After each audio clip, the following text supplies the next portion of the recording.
हनुमान की जय। बोलो भाई सब संतन की जय। सत श्री वाहिगुरु।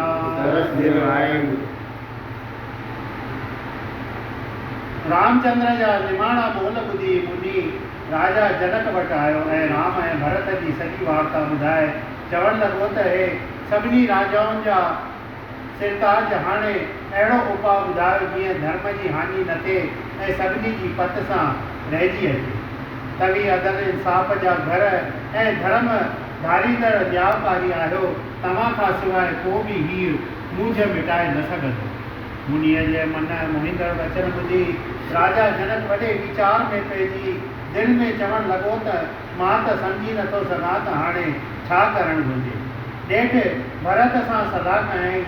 जॾहिं श्री रामचंद्र खे विनंती कई त हे महाराज कृपा करे हाणे तव्हां अयोध्या हलो ऐं राज तिलक वठी राज सिंघासन ते वियो। प्रजा वेचारी दुखी थी रही आहे, उनजी हली रक्षा करियो। उजड़ियल अयोध्या नगर खे वरी हली वसायो ऐं अॻे अजो ते आणियो। हे कृपानाथ, वॾे भाउ हूंदे नंढो भाउ गादीअ ते वेही इहा ॻाल्हि क़ाइदे कानून नीति ऐं वेदन जे विरुद्ध आहे। ईअं चई भरत जी ही भजन ॻाइणु लॻो। भजन राग तिलक। ॿुधायां हाल मां कहिड़ो मुसीबत मन बुझायो आहे। दुखीअ दिलि दर्द वारीअ खे अची वहमन वरायो आहे। हुआ हीअ ॾींहं खेलण जा, ख़ुशीअ जा, खूब खाइण जा, मगर मूंखे तव्हां हाणे ई बेवस बणायो आहे। पिता परलोकवासी थियो, मटायो मुंहुं मिठीअ माता।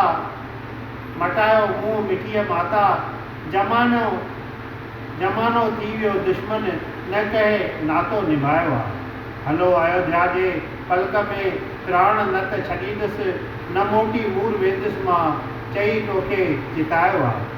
सचीअ दिलि सां करियां सेवा, बणजी दास चरणनि जो, दया कर दास ते हेमा, भरत तो छो बणायो आहे। हे प्यारा भाउ राम, तव्हां त मुंहिंजे माउ पुटल केकईअ जी इच्छा पूरी कई, राजगद्दी मूंखे ॾिनी। इहो ई राज मां तव्हांखे अर्पण करियां थो। राज सिंघासन ते वेही सभिनी जो दुख हली दूर कयो। मां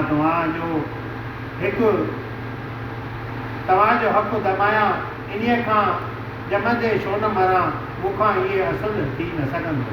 छो त भजन राग तिलक रघुकुल रीत लोकनि में लजाइण मां न चाहियां थो। इहा अयोध्या संधी गादी वसाइण मां न चाहियां थो। जे बिजलीअ में असर सर्दी ऐं तारनि में ताप जागे, मगर पंहिंजो असुर तोखां लिकाइण मां न चाहियां थो। ढोढे धरती सुके सागर, जबल ज्वाला मुखी फाटे, मगर हिकु राम सीता जो फमाइण मां, हक़ु राम सीता जो फमाइण मां न चाहियां थो। वॾो भाउ जीअं बाबो लिखियल आहे राजनीतिअ में, इहो फरमान वेदन जो भुलाइण मां न चाहियां थो। तव्हां धारा सॼी ख़लकत करे थी दर्द जूं दाहूं, उन्हनि जी दर्द वारी दिलि दुखाइण मां न चाहियां थो। हलो हेमा हली हिकदमि कयो आबाद अयोध्या खे, विछुड़ वियोग में जरो जलाइण मां न चाहियां थो। दगाबाजीअ जो हराम सां हथ आयल राजाई मां, पराई अमानत हमाइण मां, नरक जो अधिकारी बणजण नथो चाहियां। इहे चई ही भजन चवणु लॻो। भजन। भरत तॾहिं चयो भाई, खपे हीअ कान राजाई, फ़क़ति हल तूं अयोध्या जे सुर्ग मूं लय इहो ई आहे। अमानत में न करे ख़यानत, दॿायां माल खुर लुट जो, तव्हां जहन्नम में जीअरे ई सॼी कंहिंजो न कोई आहे। मूंखे चरणनि जी सेवा ॾे, जीअं झटि छुटकारो थिए। अर्ज़ु मुंहिंजो तव्हां अॻियां इहो ई आहे, न ॿियो ई आहे। अहिड़ा मुंहिंजा अदा साईं, हे पैदा तूं पहिरियां ई मिथ मुंहिंजी मञे वेंदे चयो मां हल रोई आहे। भरत जा धर्म नीति ऐं सचाईअ सां भरियल वचन ॿुधी श्री रामचंद्र चवणु लॻो त हे भरत, तूं धर्मात्माउनि में उत्तम ॿुधीअ वारो वेदनि ऐं शास्त्रनि मां वाक़िफ़ आहीं। सूरज वंश जे सचाईअ जी तोखे समूरी सुध आहे। मां तुंहिंजे सभु का ॻाल्हि रखण लाइ तयारु आहियां, पर छा करियां जो मुंहिंजो धर्म मूंखे मजबूर करे रहियो आहे। जीअं पृथ्वीअ खे शेषनाग झले बीठो आहे, तीअं माता पिता ऐं गुरुअ जी आज्ञा पालन करे ई धर्म स्थिर आहे रहे थो। तंहिं करे हे भाउ, पिता जी आज्ञा तूं बि पाल ऐं मां बि पालिया। मुंहिंजो कलेश खे विसारे वटि, सूरज वंश जो जस बि वधाए ऐं प्रजा खे बि वठी सुख करे। हिन वक़्तु मां लाचार आहियां। जॾहिं वज्र जो धकु सहण लाइ ढाल कान्हे, तॾहिं लाचार हथ ई इहो धकु पाण ते सही मथे खे बचाइनि था। अहिड़ीअ तरह विपता जे समय में बि भाव जी सहायता करे थो। श्री रामचंद्र जे पवित्र मुखारविंद मां ही प्रेम जे समुंड जो अमृत छिणकण ॾिसी सॼे सभा प्रेम में अगाध समाज में लीन थी वई ऐं भरत बि ॾाढो ख़ुशि थियो। हुनजी पेशानी चिपकण लॻी, कमल समान हथ जोड़े चवणु लॻो त हे नाथ, हाणे जीअं तव्हांजी आज्ञा करियो तीअं पालन करियां, पर हे कृपालु, कृपा करे मूंखे अहिड़ो को भरोसो ॾियो जंहिंजे आधार ते मां 14 सालनि जो विछोड़ो सही सघां। सभिनी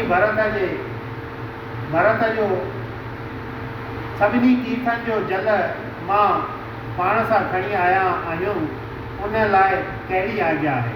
श्री रामचंद्र चयो त हे भरत, हिन चित्रकूट पर्वत ते ॿिया त ऋषि मुनि घणेई रहनि था, पर सभिनी में श्रेष्ठ अत्रि मुनि आहे।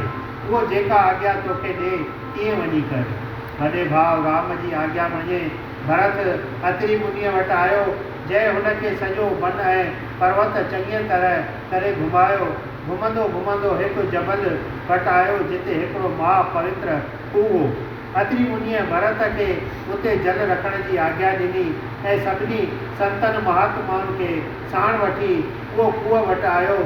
उन खूह जे महिमा जो महात्म ॿुधाए भरत खे चयाईं त हीअ आस्थान अनादि काल खां हिते पवित्र आहे, तंहिं करे इहो सभिनी तीर्थनि जो पवित्र जल हिन खूह में विझणु घुरिजे। ईअं करण करे सॼे संसार जो भलो थींदो ऐं अॼु खां वठी ही खूह भरत कूप जे नाले सां सॾिबो।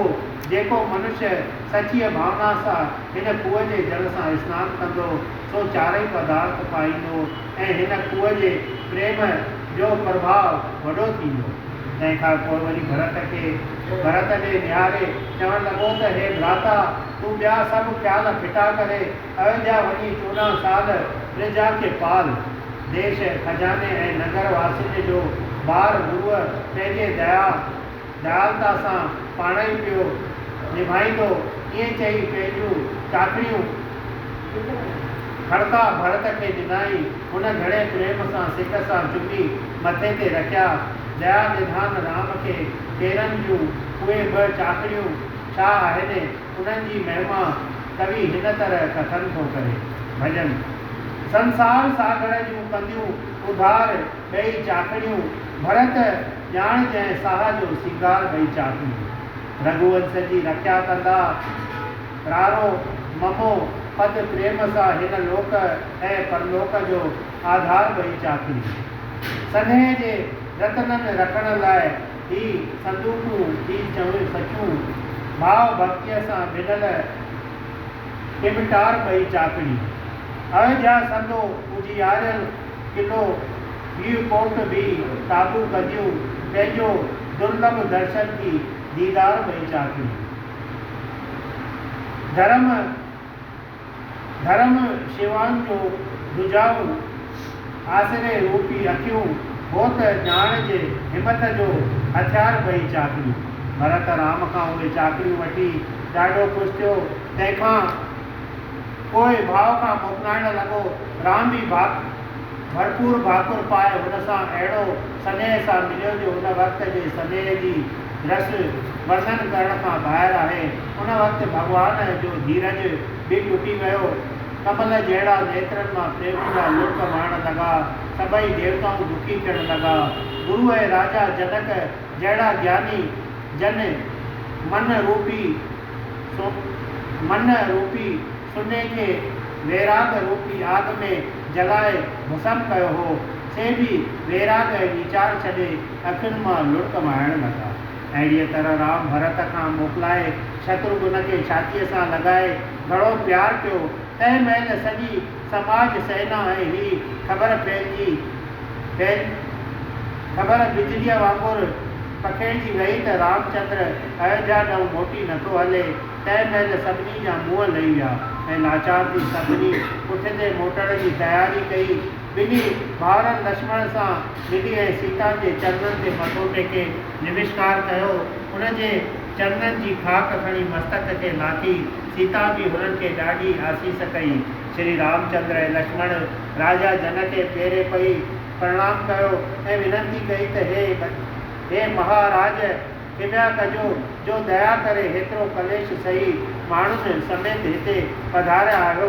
हाणे जेको वक़्तु असां हिन मन में गुज़ारियूं, कृपा करे आशीर्वाद कंदा रहिजो त सुख सां पूरो करे वरी अची तव्हांजो दर्शन कजो। राजा जनक घणो शौक़ सां मोकिलाए रवानो थियो ऐं राम बि सभिनी नंढनि वॾनि खां मोकिलाए हुननि खे बि रवाना कयो। तंहिंखां पोइ पाण लक्ष्मण ऐं सीता समेत पंहिंजे कुटिया ॾे मोटियो। निषाद राजा जो हाव राम जे जुदाईअ में फाटी रहियो हो, तंहिंखे बि ज्ञान उपदेश ॿुधाए रवानो कयईं। बोल सियावर रामचंद्र की जय। हरि ओचितम केश